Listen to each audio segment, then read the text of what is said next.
Kota Cilegon adalah sebuah kota di Provinsi Banten yang terletak di ujung barat laut Pulau Jawa. Kota ini dulunya merupakan bagian dari wilayah Kabupaten Serang yang kemudian ditingkatkan statusnya menjadi kota administratif pada tahun 1987. Pada tanggal 27 April 1999, Cilegon ditetapkan sebagai kota madya. Kota ini terdiri atas 8 kecamatan yang terbagi dalam 43 kelurahan.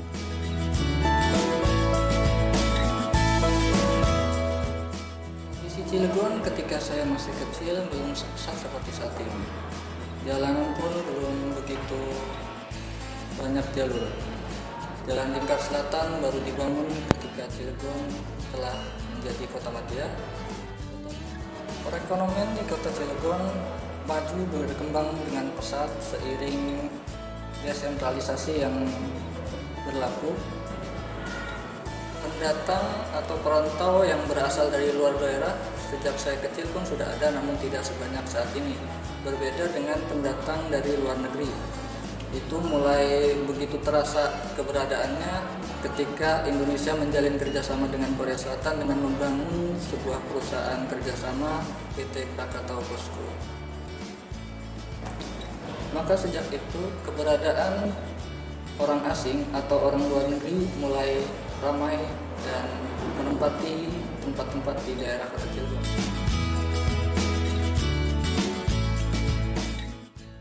Sejak dahulu, kota Cilegon dikenal sebagai kota industri. Kota ini merupakan penghasil baja terbesar se-Asia Tenggara. Sekitar 6 juta ton baja dihasilkan setiap tahunnya oleh kawasan industri Krakatau Steel Cilegon. Di kota Cilegon, kalau dibandingkan awal ibu mengenal Cilegon sampai saat ini banyak sekali perubahan. Dari tempat ibu tinggal, daerah PCI dulu itu nggak seramai sekarang.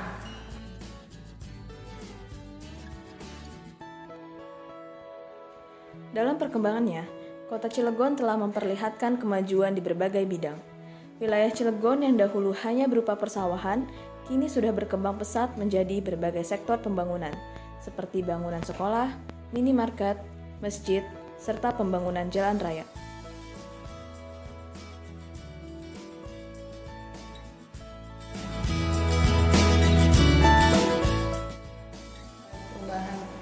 Perubahan dalam bidang pembangunan.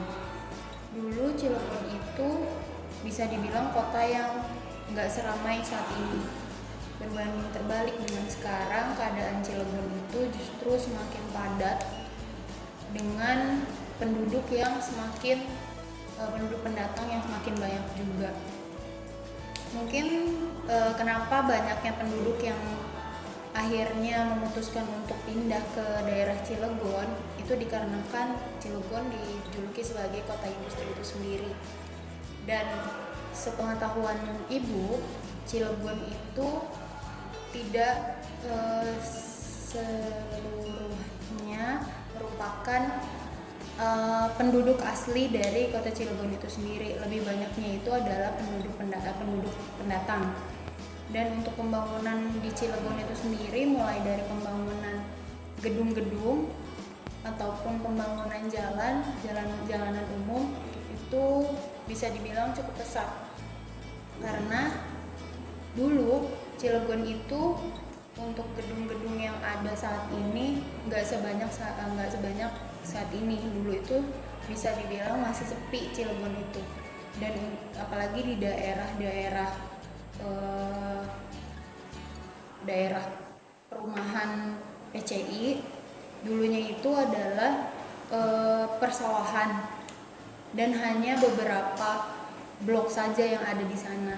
Tapi sekarang justru segala macam sarana perbelanjaan di PCI itu sendiri sudah begitu banyak, dan bisa dibilang PCI itu sendiri menjadi salah satu tempat yang menjadi ramai di kota Cilegon itu sendiri. Dan kalau untuk daerah di sekitaran arah jalur Merak itu menjadi lebih ramai juga karena sekarang sudah banyak beberapa tempat penghijauan yang mungkin dijadikan juga sebagai tempat pariwisata. Selain pembangunan yang ada di Cilegon, selain gedung-gedung bertingkat yang digunakan untuk beberapa kantor dari beberapa perusahaan kecil, di Cilegon juga sudah dibangun saat ini terminal Cilegon, di mana dulu itu terminal yang ada di Cilegon bahkan malah tidak ada, tapi sekarang sudah ada dan sudah lumayan berfungsi dengan baik. Masyarakat Cilegon dari dulu hingga sekarang sebenarnya masih dikuasai oleh masyarakat pendatang, di mana yang menjadi sektor utama atau daya tarik kota Cilegon dikunjungi oleh beberapa masyarakat pendatang itu yaitu dengan adanya PT Krakatau Steel. PT Krakatau Steel itu sendiri merupakan salah satu perusahaan yang besar di mana masyarakat pendatang itu tertarik untuk bisa bekerja di perusahaan tersebut. Itu dulu. Kalau sekarang sudah begitu banyak perusahaan-perusahaan di Cilegon yang semakin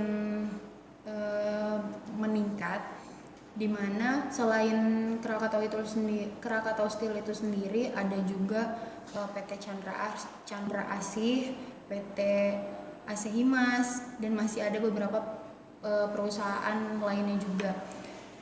Harapan Ibu untuk kota Cilegon ini menjadi kota yang lebih baik, maupun baik itu di bidang pembangunan kota Cilegon itu sendiri ataupun di bidang lainnya, di mana Ibu berharap supaya kota Cilegon itu untuk tata ruang kotanya bisa lebih baik daripada sekarang dan memfungsikan beberapa fasilitas yang sudah dibuat oleh pemerintah dengan baik, bukan justru dijadikan hanya sebuah tempat yang didirikan kemudian dibiarkan begitu saja tanpa adanya pemeliharaan baik dari pemerintah maupun dari masyarakat itu sendiri. Karena sebuah kota tidak akan menjadi kota yang bagus atau menjadi kota yang lebih baik tanpa adanya ikut campur tangan masyarakat dan juga pemerintah. Dan juga semoga saja Cilegon menjadi kota yang tinggi dalam nilai-nilai keagamaannya dan masih bisa menjaga nilai-nilai luhur dari julukan kota santri yang ada di Cilegon itu sendiri. Lalu berdampingan dengan Kecamatan Cilegon, lalu bersebelahan juga Kecamatan Purwakarta, Kecamatan Citangkil, Kecamatan Ciwandan, dan Kecamatan Grogol serta Kecamatan Merak. Dari 8 kecamatan ini dibagi 43 kelurahan. Di Cilegon bebas SPP dan DSP khusus untuk sekolah negeri. Itu kebijakan yang sangat monumental. Itu sudah lama kebijakan itu, pada saat periode pertama kepala daerah sudah membuat kebijakan itu. Padahal pemerintah pusat belum. Baru periode sekarang ini pemerintah pusat. Setiap kecamatan ada puskesmas, pusat kesehatan masyarakat, termasuk Kecamatan Cibeber adanya di PCI di situ. Ada rawat inap. Bagaimana masyarakat kalau sakit bisa diobati melalui puskesmas, kalau memang harus dirawat karena penyakitnya sudah bisa dilaksanakan di puskesmas masing-masing di kecamatan. Kebijakan kepala daerah menempatkan sebuah kegiatan yang menyentuh kepada persoalan UMKM, usaha menengah dan kecil. Makanya setiap kecamatan diberikan dana anggaran untuk perputaran ekonomi 1 miliar per kecamatan, supaya ada kegiatan ekonomi di tengah-tengah masyarakat, supaya ada kegiatan ekonomi, supaya masyarakat ya memperkecil pengangguran, memperkecil kegiatan-kegiatan yang kurang baik. Tiap kecamatan harus ada ruang terbuka hijau. Gitu. Nah, ini untuk memberikan ruang kepada anak-anak muda agar anak-anak muda juga punya kesempatan melaksanakan kegiatan. Kalau tuh ada kegiatan kesenian, ada kegiatan olahraga, ada kegiatan diskusi, dia punya ruang. Makanya di setiap kecamatan dibangunlah ruang terbuka hijau. Kita ada yang namanya tata ruang wilayah, rencana tata ruang, yang biasa orang nyebut RT, RW itu rencana tata ruang wilayah. Itu sudah diputuskan, kita punya rencana tata ruang wilayah, bagaimana wilayah untuk pembangunan pemukiman, di mana wilayah pembangunan untuk kegiatan industri. Karena sudah meletakkan bahwa pabrik dulu KS itu namanya pabrik PT Trikora, adanya di Cilegon, begitu. Karena Cilegon itu daerah yang sangat strategis, produk bahan baku mengirim atau menyuplai ke pabrik kan dekat laut, ada pelabuhannya. Ya, saya kira konsekuensi dari era globalisasi ini kita sudah siap dengan persaingan dengan era globalisasi, dan Cilegon harus siap menghadapi era globalisasi ini, dan Cilegon sudah siap saya kira, termasuk bagaimana sekolah-sekolah biasanya bukan hanya bahasa Indonesia, bahasanya kan ada 2 bahasa minimal, bahasa Indonesia dan bahasa Inggris, termasuk bahasa luar. Kalau dulu SMA 2 biasanya itu SMA Negeri 2 itu ada 2 bahasa kan, baik pelajaran maupun bahasa-bahasa yang digunakan gitu. Dan memang konsekuensi dari percaturan dunia inilah harus ada persaingan gitu. Nah, Cilegon ini karena memang daerah industri, maka produk-produk industrinya harus bersaing juga dengan negara-negara lain gitu.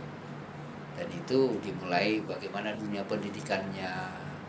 Makanya kita harapkan dengan adanya Sister City ini, ada yang Cilegon kuliahnya di Korea, begitu, orang Korea juga ada di Indonesia, begitu, sama itu ke sana. Mau tidak mau, siap atau tidak siap, memang dipaksa kita harus bersaing dengan negara lain gitu.